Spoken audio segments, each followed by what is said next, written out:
جو ہے وہ معزز شہری ہونے کا ثبوت نہیں دیں گے تو وہ مجرم ہیں. تو عدالت نے انہیں ریلیف نہیں دیا, وہ ریلیف کے لیے گئے تھے. اس میں نواز شریف کے علاوہ ان کی بیٹی اور ان کے داماد وہ بھی اس کیس کا حصہ ہیں, اور انہیں وہ پیش ہو رہے ہیں. انہیں عدالت نے کیس سے الگ کر دیا ہے. نواز شریف کے پیش نہ ہونے کی وجہ سے وہ علیحدہ سے عدالت میں جا رہے ہیں, اور نواز شریف کا کیس علیحدہ سے پٹ اپ کیا جا رہا تھا. تو اب نون لیگ چاہ رہی تھی کہ اب کافی کیسز میں نون لیگ کے جو رہنما ہیں, آپ نے دیکھا ہے خواجہ آصف کو بھی بیل مل گئی ہے, شہباز شریف کو بھی ریلیف ملا ہے عدالتوں سے. تو وہ توقع کر رہی تھی کہ جو عدالت عالیہ ہے انہیں اس سے بھی ضرور ریلیف ملے گا, لیکن حالات و واقعات جو تھے وہ ان کی فیور میں کیسے آ سکتے ہیں جب ایک بندہ عدالت کا سامنا نہیں کر رہا. تو انہوں نے کہا ہے کہ جی وہ آپ انہیں بلائیں, عدالت میں پیش ہوں, اپنی صفائی کا موقع دیں, تو اس پہ غور و فکر کریں گے, دیکھیں گے کہ کیا فیصلہ آتا ہے. تو نواز شریف کی ٹیم جو وہاں عدالت میں پیش ہو رہی تھی, انہوں نے کہا جی ان کی صحت اجازت نہیں دیتی وہ پاکستان آ سکیں, تو وہ اس علاج معالجے کے سلسلے میں ہی بیرون ملک مقیم ہیں, تو ان کا یہاں آنا مشکل ہے, وہ نہیں آ سکتے, لہذا آپ انہیں ریلیف دیا جائے. تو عدالتوں نے کہا وہ ایک مفرور ہے, عدالت سے بھاگے ہوئے ہیں, عدالت نے انہیں اشتہاری ڈکلیئر کیا ہوا ہے, تو اس حالات میں انہیں کسی صورت بھی ریلیف نہیں دیا جا سکتا. اور انہوں نے نیب کی طرف سے سنائی جانے والی جو سزا تھی اسے بحال رکھا ہے. اور موقف کے مفرور ہے نواز شریف. شعیب صاحب آپ کیا کہتے ہیں کہ واپس آئیں گے نواز شریف موجودہ حکومت کے دور میں؟ نہیں, بڑا مشکل ہے. نواز شریف کو پتہ ہے کہ اگر میں واپس آ گیا تو انہوں نے مجھے جیل میں ڈال دینا, اور نواز شریف اس پوزیشن میں نہیں ہے, بیماری کی لحاظ سے نہیں پوزیشن میں, وہ جیل افورڈ نہیں کر سکتے. ان کے لیے بہت مشکل ہے جیل افورڈ کرنا. اگر وہ جیل افورڈ کر جاتے, جس طرح یہ گورنمنٹ غلطیاں کر رہی تھی, اگر نواز شریف ادھر جیل میں ظاہر 7 سال سزا تھی, آپ نے دیکھا ہوگا 1.5 سال تو ویسے گزر گیا ہے, ٹھیک ہے, اور 2-3 سال کی بات تھی, نواز شریف نے باہر آزاد ہو کے آ جانا تھا. ان کو چاہیے تھا کہ پاکستان میں رہ کر عدالتوں کا سامنا کرتے, جیل کے اندر چل جاتے, وہ بڑے لیڈر بن کے باہر نکلتے. اگر وہ بڑے لیڈر بن کے باہر نکلتے تو آپ یہ دیکھ سکتے ہیں کہ ایک دفعہ نون لیگ کا جو گراف نیچے گر گیا تھا نا, وہ بلند ہو جانا تھا. اب جو باقی تھوڑا بہت گراف بچ گیا نا, وہ صرف شہباز شریف کی وجہ سے بچا کہ اس نے جیلوں کا سامنا کیا ہے, اور اس نے سمپتی حاصل کی ہے اداروں کی بھی, لوگوں کی بھی, اور عدالتوں کی بھی, کہ دیکھیں یہ بندہ ہر عدالت میں ہر تاریخ پہ پیش ہو رہا ہے اور اپنا موقف ثابت کرنے کی کوشش کر رہا ہے, جبکہ نواز شریف نے نہ ایسا کرنا تھا نہ وہ ایسا کر سکے. بالکل. دوسرے سوال یہی میں آپ سے میڈم یہ کہ شعیب صاحب کے سوال سے ہی آگے بڑھوں. جب تک یہ کہہ رہے ہیں کہ ان کا آنا ٹھیک نہیں ہے, تو آپ کا بھی کہ ان کا مستقبل کیا ہوگا. میں یہ کہوں گا کہ یہ بڑے ان کو فن آتا ہے ملک سے بیرون ملک بھاگنے کا. جب یہ مشرف سے ڈیل کر کے گئے تھے تو 13 ارب روپیہ انہوں نے جنرل مشرف کو دے دیا تھا, اور انہوں نے کہا تھا جی ہمیں کسی طرح یہاں سے بھیجا جائے, دیکھا جائے گا بعد میں کیا ہوتا ہے. اب جس طرح ملک کے حالات ہیں, مہنگائی ہے, بے روزگاری ہے, ادارے جو ہیں وہ کردار جو توقع کر رہا تھا وزیر اعظم پاکستان, وہ ان سے لوگوں کو ریلیف نہیں مل رہا, تو نون لیگ کے لیے ایک بہت بڑا گیپ تھا. آپ دیکھیں جتنے ضمنی الیکشن ہوئے ہیں, نون لیگ کا ایک ووٹ بینک ہے. اگر اب آنے والے وقتوں میں نون لیگ اقتدار میں نہیں آتی تو اس کا ذمہ دار نواز شریف ہے, کیونکہ نواز شریف کو چاہیے اپنے لوگوں کے درمیان رہے, اور نواز شریف کی وجہ سے کارکنوں کی ہمدردیاں جماعت سے بڑھتی ہیں, اور ان کے ووٹ بینک الحمدللہ بہت زیادہ نون لیگ کا ووٹ بینک. چلیے آنے والا وقت ہی بتائے گا کہ نون لیگ اور نواز شریف کیا فیصلہ کرتے ہیں. اور دوسرے سوال کی جانب بڑھتے ہیں. یونس بھاٹ صاحب آپ بتائیے گا کہ کیا پیش رفت کی گئی ہے کل جو دھماکہ ہوا ہے جوہر ٹاؤن میں, اس سے متعلق؟ میڈم میرا دیکھیں, جوہر ٹاؤن جو بم دھماکہ ہے انتہائی افسوسناک واقعہ ہے. بڑے عرصے کے بعد پنجاب میں ایک ایسا واقعہ پیش آیا ہے جس نے ہمارے سیکورٹی اداروں کو ہلا کر رکھ دیا ہے. اس سے جو بڑے سوالات اٹھ رہے ہیں, اس کو کئی تناظر میں دیکھا جا رہا ہے. ایک طرف افغانستان پہ ہمارے جو غیر ملکی بیرونی قوتیں ہیں ان کی نظریں جمی ہوئی ہیں. افغانستان کی تناظر میں بھی اس کو دیکھا جا رہا ہے کہ وزیر اعظم پاکستان جو امریکہ چاہ رہا ہے اس کی پسند کے مطابق وہ نہیں چل رہے, افغانستان سے امریکہ 11 ستمبر کو غالباً اس نے ڈیڈ لائن دے رکھی ہے کہ جائے گا، اور وہ 11 ستمبر سے پہلے پاکستان سے وہ تمام چیزیں منوانا چاہتا ہے کہ اگر وہ افغانستان میں نہ بھی ہو تو پاکستان کی صورت میں اس کا وہاں کنٹرول رہے. لیکن جب پاکستان نے اس کی مدد کرنے سے اس حوالے سے انکار کیا ہے تو صورتحال اچانک جو ہے وہ تبدیل ہو گئی ہے.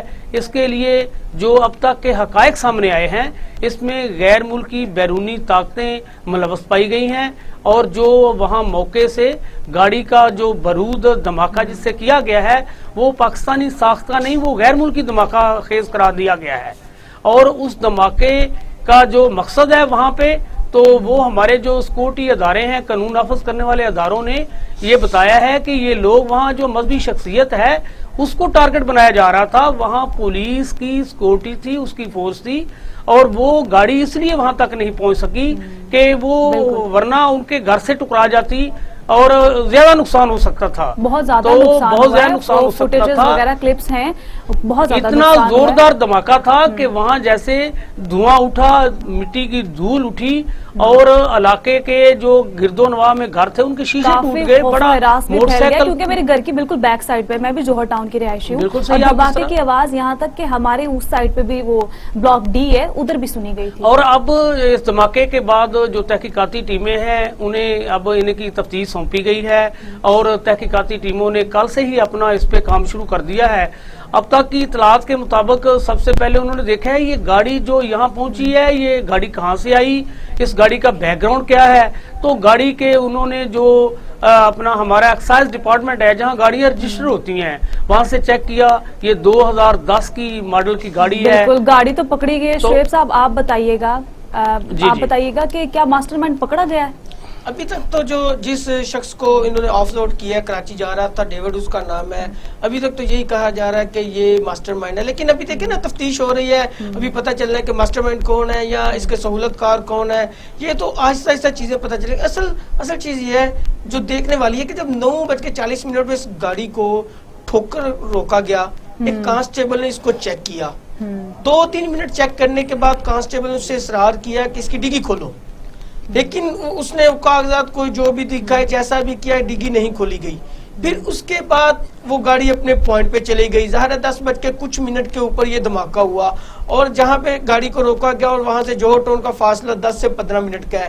اب سیکورٹی ادارے اس بات کا حساب لگا رہے ہیں کہ کیا بارودی مواد جو ہے وہ گاڑی کے اندر پہلے سے نصب تھا، یا جو ہے وہ جتنا گیپ ٹائم گیپ ملا ہے اس کے اندر آ کے کہیں پہ گاڑی نے اپنا جو ہے وہ بارودی مواد اس میں فٹ کیا ہے اور پھر اپنے ٹارگٹ کی طرف گئی ہے. یہ وہ سوال ہے جو تفتیش کا حصہ ہے. سیکورٹی ادارے رات سے لے کر اس میں کافی جو ہے نا پیش رفت انہوں نے کی ہے اور کافی حد تک آگے چلے گئے. لیکن 1-2 چیزیں دیکھیں نا، ابھی وزیر قانون پنجاب کے راجہ بشارت انہوں نے یہ کہہ دیا کہ سیکورٹی تھریٹ ہے ہی نہیں تھا. بس یہ عوام کو اس طرح کا انہوں نے جو ہے نا بیوقوف بنایا ہوا ہے، لولی پاپ دیا ہوا ہے. یہ نہیں سمجھتے کہ سیکورٹی تھریٹ تو ہر آدھے گھنٹے بعد پاکستان کو کوئی نہ کوئی مل رہا ہوتا ہے، کوئی نہ کوئی جو ہے موومنٹ ہو رہی ہوتی ہے. یہ تو ہماری سیکورٹی ایجنسیز اور پاک فوج کا جو ہے نا اتنا کولیبوریشن ہے، ان کی اتنا کام ہو رہا ہے کہ جس کی وجہ سے ہم اتنے دہشت گردوں کو بیفور ٹائم پکڑ لیتے ہیں، ان سے انٹروگیشن کر کے ہم کڑی سے کڑی ملا کے پکڑ لیتے ہیں. اب دیکھیں راجہ بشارت صاحب آن کیمرہ کہہ رہے ہیں کہ سیکورٹی تھریٹ نہیں تھا. بھائی کیوں نہیں تھا؟ اگر سیکورٹی تھریٹ نہیں تھا تو جس مذہبی رہنما کے گھر کے باہر جو قریب دھماکہ ہوا ہے تو وہاں سے بھی سیکورٹی آپ کیوں نہیں ہٹا رہے؟ اگر یہ سیکورٹی تھریٹ نہیں تھا تو وہاں پہ سیکورٹی تعینات کیوں تھی؟ حتیٰ کہ وہ تو جیل کے اندر ہے، ان کا جو وہ تو قانونی حراست کے اندر ہے. یہ ساری چیزیں حکومت جو ہے نا یہ سب جان بوجھ کے ایک غلط بیانیہ جو ہے اپنا قائم کرنا چاہ رہی ہے کہ سیکورٹی تھریٹ نہیں تھا، ہمیں علم نہیں تھا. یہ صرف اس لیے کہ آپ لوگوں نے پہلے تیاری کیوں نہیں کر رکھی. سیکورٹی تھریٹ موجود ہوتے ہیں. بالکل ایسا ہی ہے. حکومت کی سیکیورٹی صورتحال پر سوالیہ نشان ہے. یونس بھاٹ صاحب، 6 بار جو گاڑی ہے جو اس میں استعمال ہوئی ہے وہ فروخت ہوئی تھی. ہمارا قانون کیا اتنا ہی کمزور ہے کہ اس کے بعد بھی اس کے مالک جو ہے وہ ابھی تک گرفتار نہیں کیا جا سکا؟ اچھا، اس کے لیے میڈم یہ ہے کہ جب دھماکہ ہو گیا، دھماکے کے بعد